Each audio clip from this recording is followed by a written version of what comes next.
नमस्कार दर्शकों, संचार क्रांति न्यूज चैनल के सनातन जगत कार्यक्रम में आपका स्वागत है। आज हम मौजूद हैं कोटा के विवेकानंद नगर में और यहाँ पर हमारे अतिथि हैं नाम जप करने वाले और नाम जप में लोगों को जोड़ने वाले मोड़ने वाले श्री शरणागत रवि योगी जी। और योगी जी, आपका स्वागत हमारे चैनल पर। योगी जी, आप अपना परिचय हमारे दर्शकों को संक्षिप्त सा दीजिए। राधा वल्लभ श्री हरिवंश, जय श्री राधे।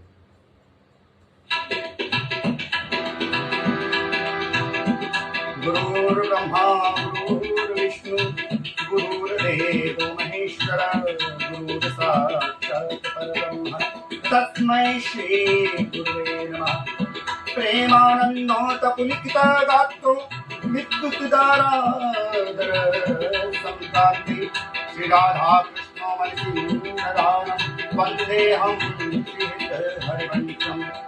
राधैवेष्टं सम्प्रदायक राधा मंत्रद सदृश्य मंत्रो राधा यस्य सर्वात्मनेवं वन्दे राधा पादपद्मप्रदानं।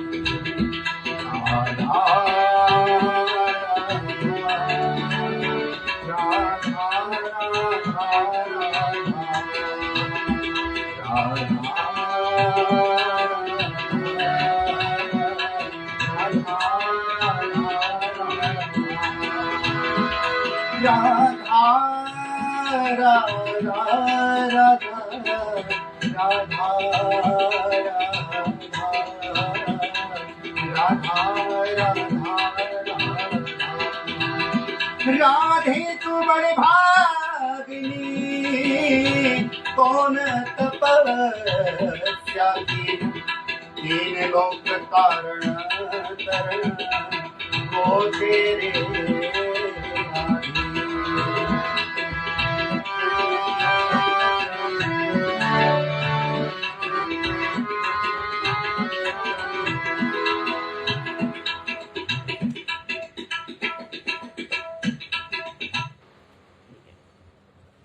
गुरुजी, हमारे दर्शकों को आपका संक्षिप्त सा परिचय दीजिए।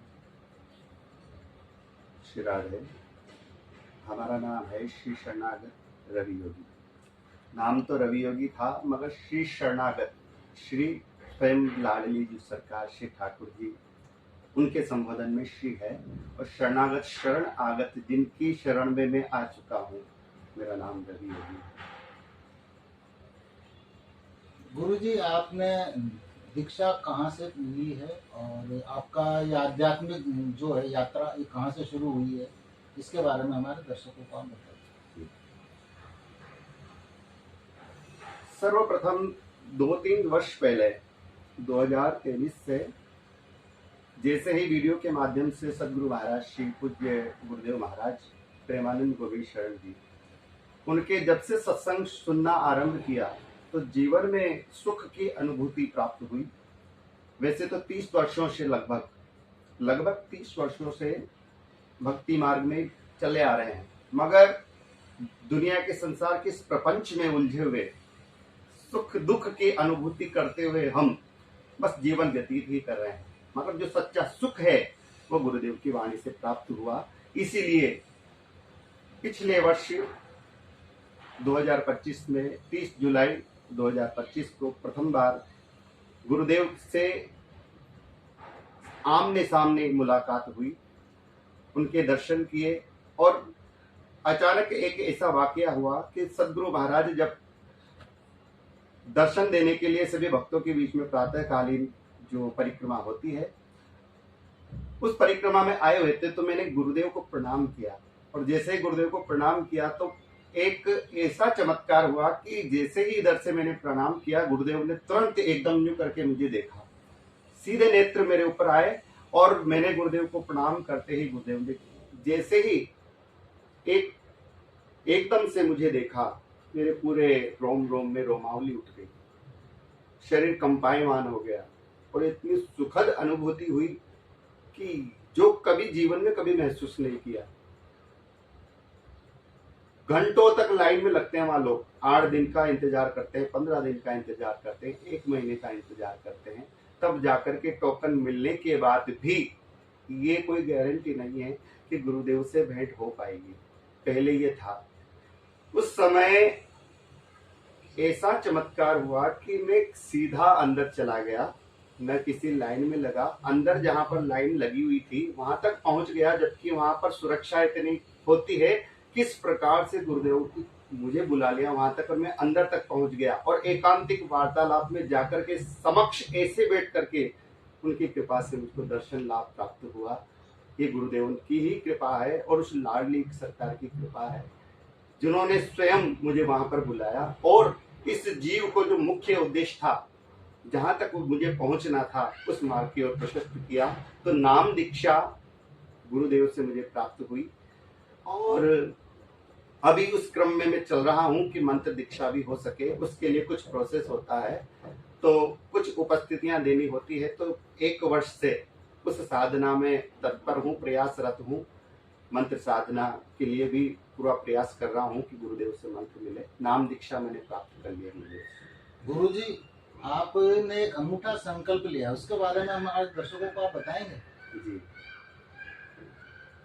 पूज्य गुरुदेव महाराज की दोनों किडनियां खराब है, फिर भी वो दूसरे लोगों को सुख पहुंचे तो अपने शरीर को कष्ट दे करके वो परिक्रमा लगाते हैं।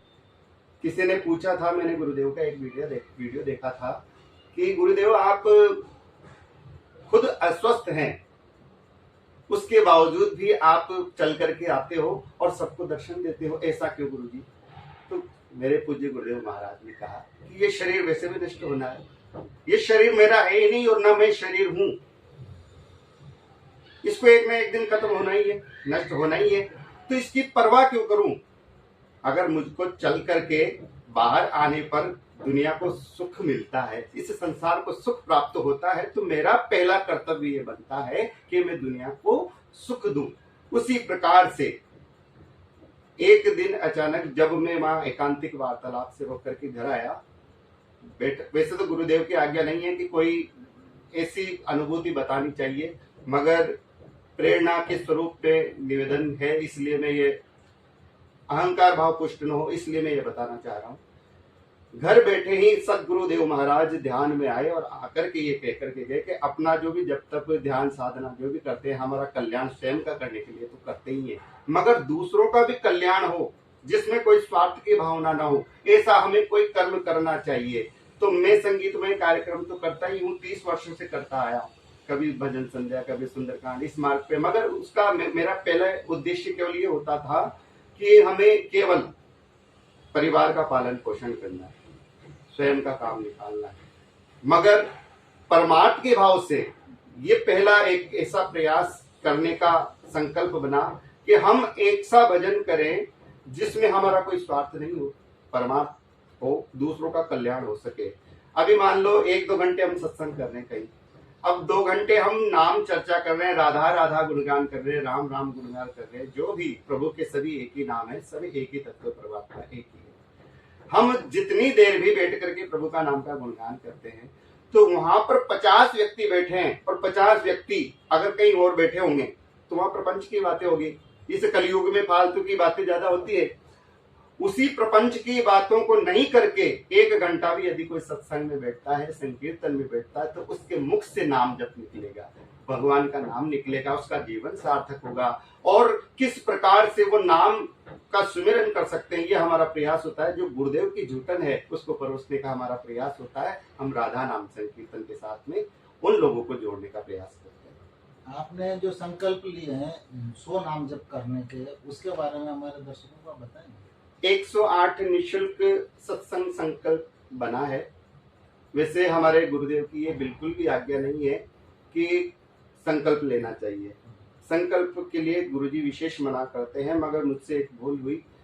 जब मैंने ये वीडियो देखा तब मैं संकल्प ले चुका था पहले, और जब संकल्प आरंभ कर ही चुका हूँ तो फिर उसको पूरा करने का कर्तव्य बनता है। इसीलिए फिर उस संकल्प को मैंने फिर आगे बढ़ाया।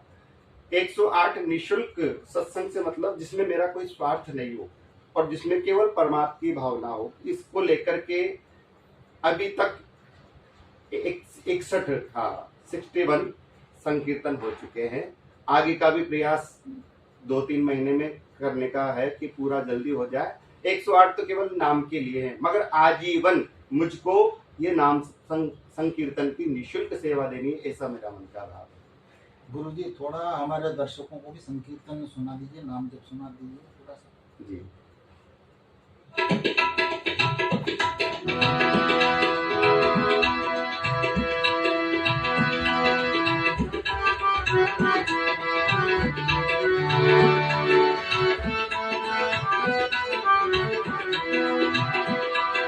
राधा राधा राधा राधा श्री राधा राधा राधा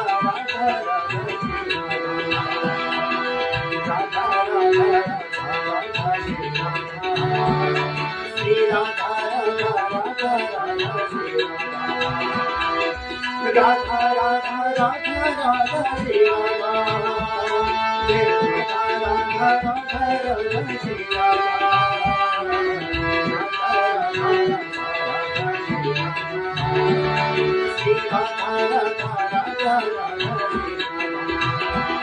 राधा राधा राधा राधा राधा राधा राधा राधा ओ राधा राधा श्री राधा जय राधा राधा राधा राधा श्री राधा। अब हम ये जो संकीर्तन कर रहे हैं इसमें प्रयास यही हो रहा है, हम कोई भजन नहीं गा रहे हैं। राधा राधा राधा राधा, तो जितनी बार राधा नाम आपके मुख से उच्चारित होगा उतना नाम आपके जीवन में प्रवेश कर जाएगा, उतना नाम आपके मुख से निकलेगा। ये हमारा प्रयास। गुरु जी हमारी एक शंका है, उसका निवारण चाहते हैं कि जीवन का उद्देश्य जीव का क्या है?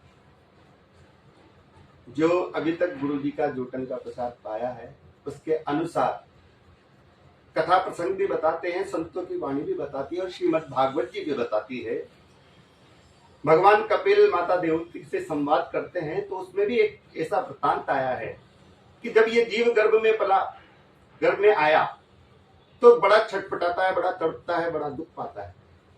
दुख पाते हुए परमात्मा को याद करता है, प्रभु मेरी रक्षा करो, रक्षा करो, इस मलमूत्र के ढेर में पड़ा हुआ ये जीव मैं बड़ा कष्ट भोग रहा हूं, क्योंकि ये छोटे छोटे कीट मुझे खा रहे हैं।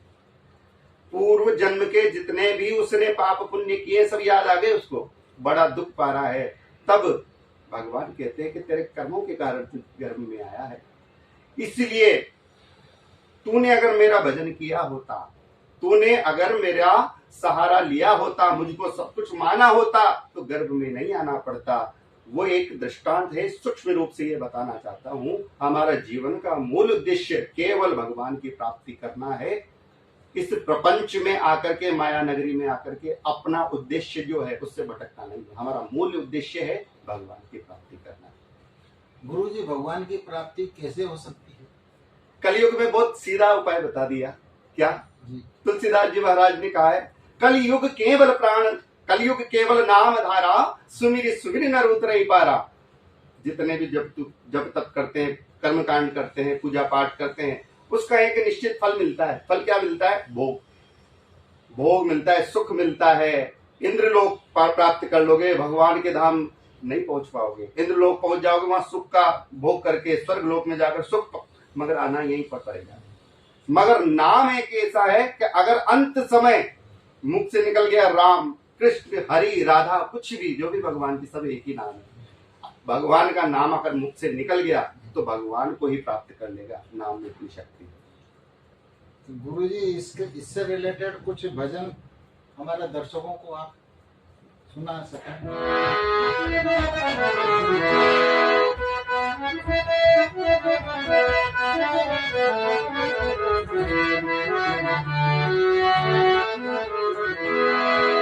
मान मेरा कहना, मान मेरा कहना, नहीं तो पछताएगा। माटी माटी लौटना है, माटी में मिल जाएगा। माटी माटी लौटना है, माटी में मिल जाएगा। मान मेरा कहना, मान मेरा कहना, नहीं तो पछताएगा। माटी माटी लौटना है, माटी में मिल जाएगा। इस भजन में कहना भी यही है, मान मेरा कहना। क्या कहना? नाम जप करो, बहुत अच्छी बात, बहुत ज्ञान की बात आपने बताई गुरुजी। गुरुजी, जीव सुख और दुख ये क्यों पा रहा है? सुख पाना दुख पाना ये केवल और केवल कर्मों का विधान है। हम इस बार मनुष्य बन करके आए हैं प्रभु की कृपा से, है ना। हमने शास्त्रों में पढ़ा है, संतों की वाणी से सुना है कि 4 लाख बार, 84 लाख योनियों में से 4 लाख बार हमें मनुष्य का जन्म मिलता है ना। अब मनुष्य की योनि हमें प्राप्त हुई, उस योनि में आकर के हमारा एक लक्ष्य है क्या? भगवान प्राप्ति करना। मगर हम उलझ जाते हैं, अच्छे बुरे कर्म करते हैं। आज के समय पे देखो युग का प्रभाव, कितने बुरे बुरे आचरण कर ले लोग, फिर भटकेंगे, 84 में भटकेंगे। जो बुरा काम करेगा उसका परिणाम दुख है, जो अच्छा काम करेगा, पुण्य काम करेगा, दान पुण्य करेगा, अच्छा परोपकार का काम करेगा, पुण्य अर्जित करेगा तो उससे सुख प्राप्त होगा। तो पूर्व जन्म में अगर किसी ने अच्छा कर्म किया है, अच्छे पुण्य सुकृत कमाए हैं, तो इस जन्म में भले वो कितना ही पापाचरण कर रहा हो, मगर इस जन्म में वो सुख भोगेगा। एक भ्रांति होती है लोगों को, भ्रांति क्या होती है कि ये तो पाप ही पार कर रहा है, कभी अच्छा कोई काम नहीं किया, मगर इसको सुख मिल रहा है। क्यों? क्योंकि वो उसका पूर्व का कर्म था। कर्म का ही विधान है कि अगर वो पूर्व जन्म में अगर अच्छा किया है तो अच्छा मिलेगा, बुरा किया है तो बुरा प्राप्त होगा। गुरुजी, नाम सब संकीर्तन कुछ थोड़ा सा हमारे दर्शकों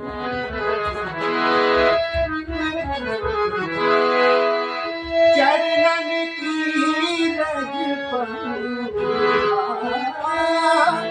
चरणन की रज पाऊं, ईश्वरी तुम्हारे चरणन की, ईश्वरी तुम्हारे चरणन की, चरणन की रज पाऊं, ईश्वरी तुम्हारे चरणन की। गुरुजी, गृहस्थी में रहते हुए भी नाम जप कैसे किया जा सकता है? बिल्कुल किया जा सकता है। गृहस्थी में रहते हुए बहुत आसान है करना चाहे तो, मगर हमारा मन कहाँ लगता है? धन कमाने में, अच्छा खाने में, अच्छा भोग करने में, अच्छे कपड़े पहनने में। अच्छा एक बार बताओ, सुबह शाम हम भोजन करते हैं, कोई याद दिलाने आता है क्या? नहीं आता ना, मगर हमें याद रहता है। अच्छा ये बताओ, हम दिन भर ये माला जप करते हैं कि मेरी पत्नी, मेरा पति, मेरे बच्चे, करते हैं? नहीं करते, मगर हमें याद रहता है। मगर भगवान का नाम याद नहीं रहता।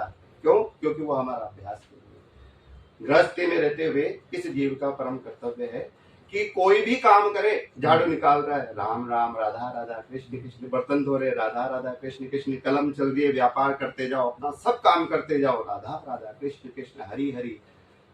हर काम को प्रभु के नाम में समर्पित कर दो। आप अपना काम करते रहो, भले ही पूजा पाठ मत करो, अगरबत्ती मत लगाओ, अपना कर्तव्य का ईमानदारी से धर्म पूर्वक पालन करें, और इसी के साथ में राम राम, कृष्ण कृष्ण, हरि हरि जपते रहें। इसी से बेड़ा पार हो। एक बार हमारे दर्शकों को भी सुना दीजिए।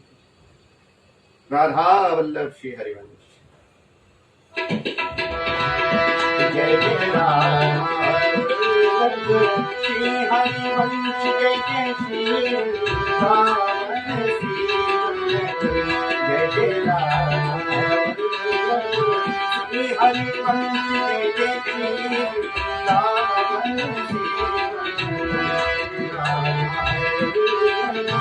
श्री हरिवंश, जय जय श्री राम।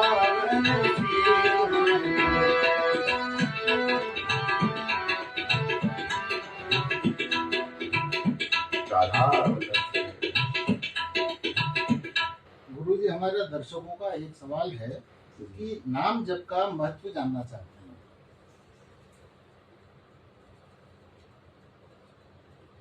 हैं। एक बार क्या हुआ, एक दृष्टांत इस सवाल पे मुझे ध्यान आया। एक बार क्या हुआ कि कुछ ऋषिगण थे, एक मुनियों में कुछ विवाद चल रहा था। विवाद क्या चल रहा था? कोई तो कहता कि सतयुग ज्यादा अच्छा है, कोई कहता द्वापर अच्छा है, कोई कहता त्रेता अच्छा है। आपस में चर्चा चलती चलती चलती चलती विवाद होने लगा। तो वहीं से वेदव्यास जी महाराज आ रहे थे, जानवी नदी पे स्नान करने जा रहे थे। दूर से ही उनके बीच की मंत्रणा वेदव्यास जी महाराज ने भांप ली, क्योंकि वो बड़े ज्ञानी थे। दूर से ही जान लिया और जाकर के जानवी नदी में स्नान किया, मगर पूरा स्नान भी नहीं किया, आधा स्नान किया और निकल करके आए। और जहां पर वो सारे मुनिगण आपस में विवाद कर रहे थे कि ये युग बढ़ा, ये युग बढ़ा, ये युग बढ़ा, तो उनके सामने से निकलते हुए वेदव्यास जी महाराज कहते हैं कि हे कलयुग तुम श्रेष्ठ हो, हे कलयुग तुम धन्य हो। अब सारे चुप हो जाते। चुप कैसे हो जाते? वो तो सोच रहे थे कि सतयुग बड़ा है, द्वापर बड़ा है, त्रेता बड़ा है, ये ज्यादा श्रेष्ठ है। मगर कलयुग जिसमें तो अनाचार होता है, पापाचार होता है, व्यभिचार होता है, चोरी होती है, डकैती हो रही, शराबी होते हैं, मांसाहार होता है, जिसमें सब अवगुण भरे, वो श्रेष्ठ कैसे हुआ? तो वेदव्यास जी महाराज के इन वचनों को सुनकर के सबने मन में भाव बनाया कि हमें वेदव्यास जी महाराज से पूछना चाहिए कि उन्होंने कलयुग को श्रेष्ठ क्यों कहा। तो सारे मिलकर के आश्रम पे जाते हैं और प्रणाम करते हैं। जैसे ही सबको देखा तो व्यास जी महाराज मुस्कुराते हैं और मुस्कुरा करके कहते हैं कि आइए, स्वागत है आपका, कि गुरुदेव हम आपसे कुछ प्रश्न करने आए हैं, हमारी कोई जिज्ञासा है, उस जिज्ञासा को हम पूछने आए हैं। तो व्यास जी महाराज ने कहा कि मैं सब जानता हूं आप किस लिए आए हैं। कि अच्छा, तो प्रभु आप ये बताइए कि जब कलयुग में एक भी अच्छा आचरण नहीं है, एक भी ऐसा कोई गुण नहीं है जिससे उसको अच्छा कहा जाए, आपने कलयुग को श्रेष्ठ क्यों कहा?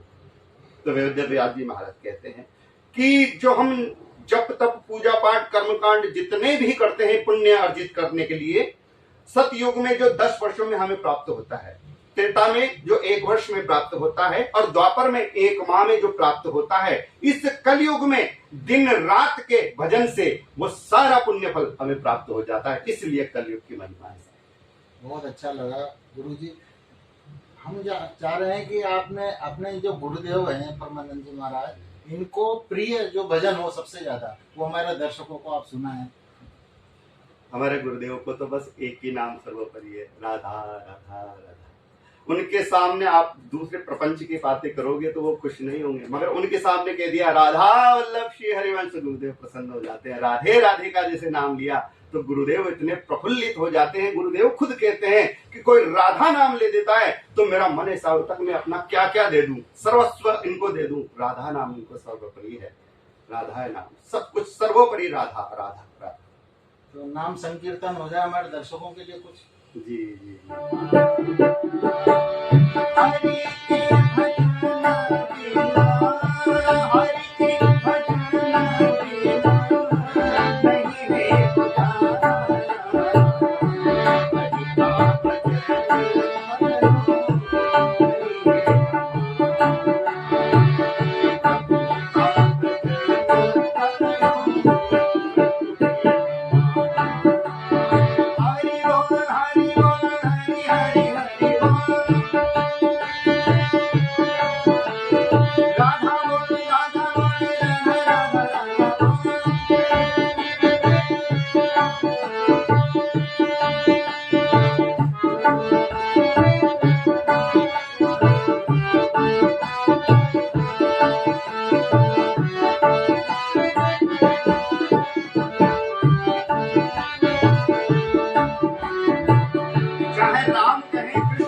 हरि कहे शिव कहे, सबसे एक परमात्मा के नाम है, दूसरा कोई है ही नहीं। वही परमात्मा राम बना हुआ है, वही कृष्ण बना हुआ है, वही राधा बना हुआ है, वही जगदम्बा बनी हुई है, वही शिव है, वही परमात्मा सकल जगत में व्याप्त है, वही सगुण है, वही निर्गुण है, सब कुछ वही है, दूसरा कोई है ही नहीं। बाहर भी वही है, अंदर भी वही है, और यहाँ तक कि हमारे अंदर जो बैठा हुआ है वो भी हरि वही एक है परमात्मा। तो कुछ भी कहे जो आपको अच्छा लगता है उस नाम से बने, तो कहे क्या? कोई कहे सीताराम, कोई कहे राधे राम, कोई कहे सीताराम, कोई कहे राधे राम, कोई कहे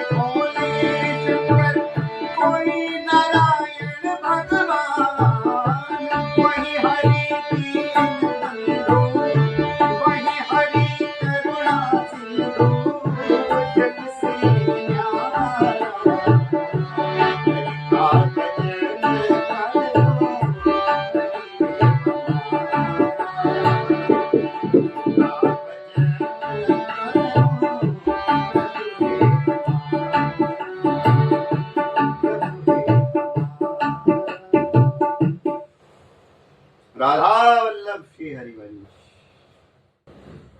गुरुजी, हमारे दर्शकों के जीवन में हरि नाम संकीर्तन हमेशा चलता रहे, बनता रहे, वो उसमें लीन रहे, इसके लिए आप हमें 2 शब्द सुनाए, हमारे दर्शकों को अनुग्रहित करें सुनाकर। मैं सभी भक्तों से बस प्रार्थना करता हूँ। प्रार्थना ये कि आप कोई भी जो आपके इष्ट हैं, जो भी आपके इष्ट हैं, राम जी हो, कृष्ण जी हो, शिव जी हो, कुछ भी हो, एक इष्ट बनाए और एक इष्ट का एक नाम, कोई भी एक नाम पकड़ लें और उस एक नाम को निरंतर जप करें।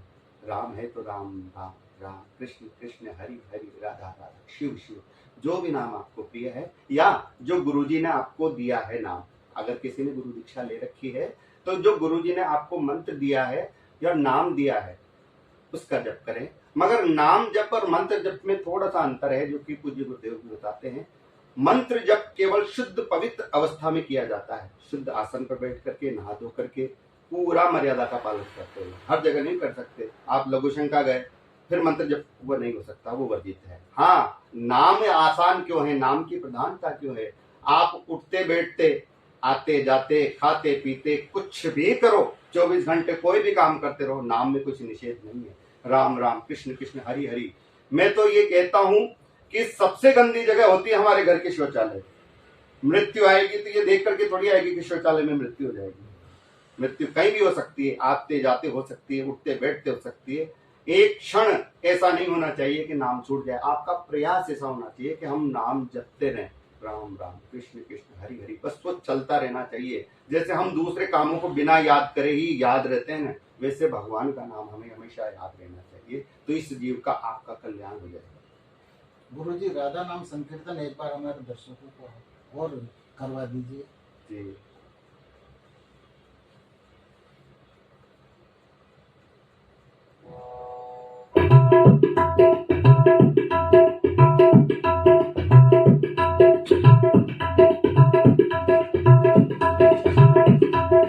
कटिंग हो जाएगी ना।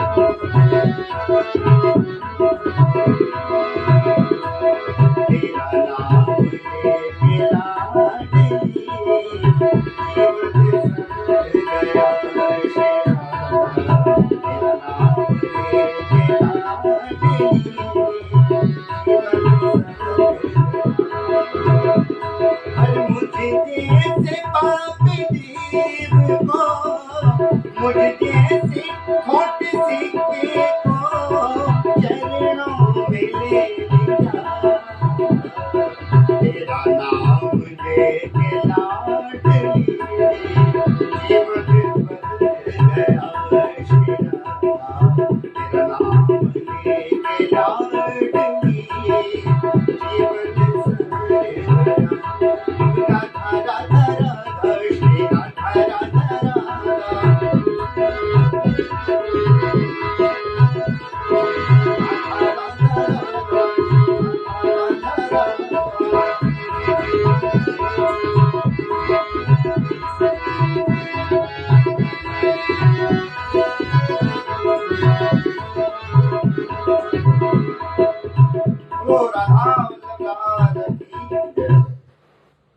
तो दर्शकों, ये थे हमारे आज के अतिथि श्री शरणागत रवि योगी जी महाराज।